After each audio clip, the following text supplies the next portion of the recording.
অনেক বছর আগে এক ঘন জঙ্গলের গভীরে বাস করত এক বাঘ, এক শিয়াল ও এক নিরীহ ছাগল। বাঘ ছিল সেই জঙ্গলের অঘোষিত রাজা।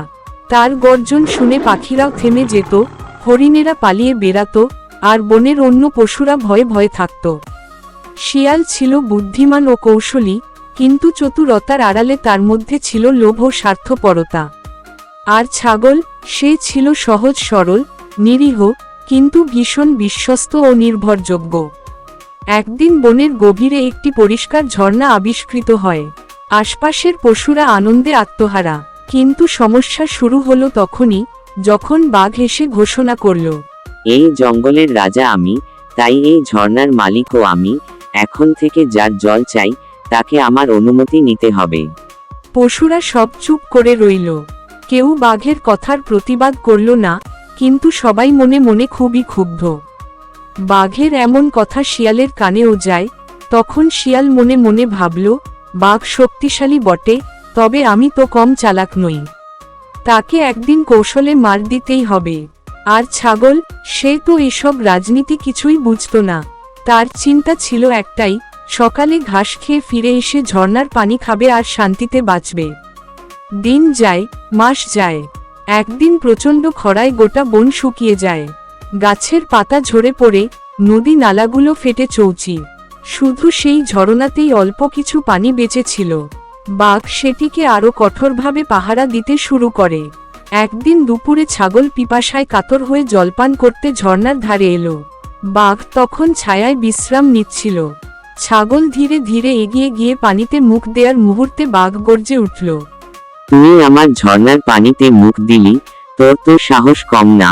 তুই জানোস না এটা আমার ঝর্ণা, এই ঝর্ণার পানি খাওয়া নিষেধ। মহারাজ, আমি তো কিছুই করিনি।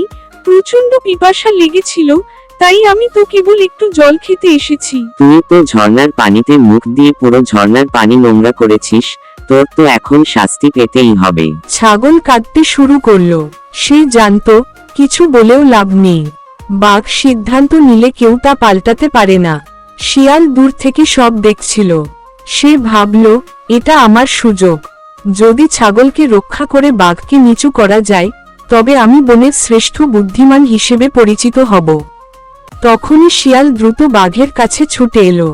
মহারাজ, আপনি তো এই জঙ্গলের শাসক, আর আপনি এই জঙ্গলের রাজা, কিন্তু আপনি কি কখনো শুনেছেন ঝর্ণার নিচে কেউ দাঁড়িয়ে থেকে পানি খাইলে ঝর্ণার পানি নোংরা হয়? বাঘ একটু থমকে গেল, ভাবল কথাটা তো ঠিকই, কিন্তু সে সহজে হার মানার নয়।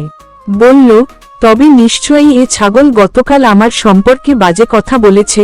শুনেছি সে আমার নামে অপবাদও দিয়েছে। মহারাজ, দয়া করে নিজেই চিন্তা করুন। এই ছাগল কি গতকাল আপনার রাজ্যে ছিল? সে তো মাত্র গত রাতে এখানে এসেছে। তবে নিশ্চয়ই ওর দাদু আমায় অপমান করেছিল। এর শাস্তি তো তাকে পেতেই হবে।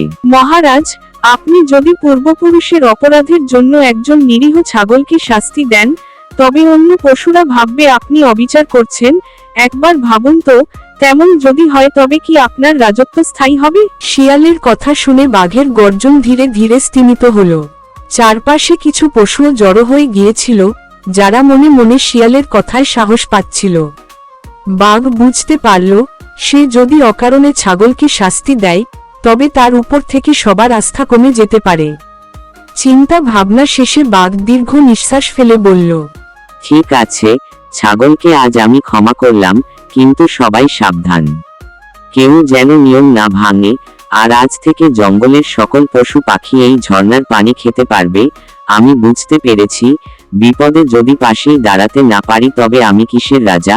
আর সবাই শোনো, আজ থেকে শিয়াল হবে আমার প্রধান পরামর্শকারী। এরপর থেকে ছাগল ঝর্ণা থেকে জল খেত, কিন্তু প্রতিবারই চোখে মুখে সাবধানতা নিয়ে। শিয়াল হয়ে উঠল বাঘ রাজার পরামর্শদাতা, কারণ সে প্রমাণ করেছিল বুদ্ধি ও যুক্তি দিয়ে শক্তির বিপরীতেও জয় লাভ করা যায়।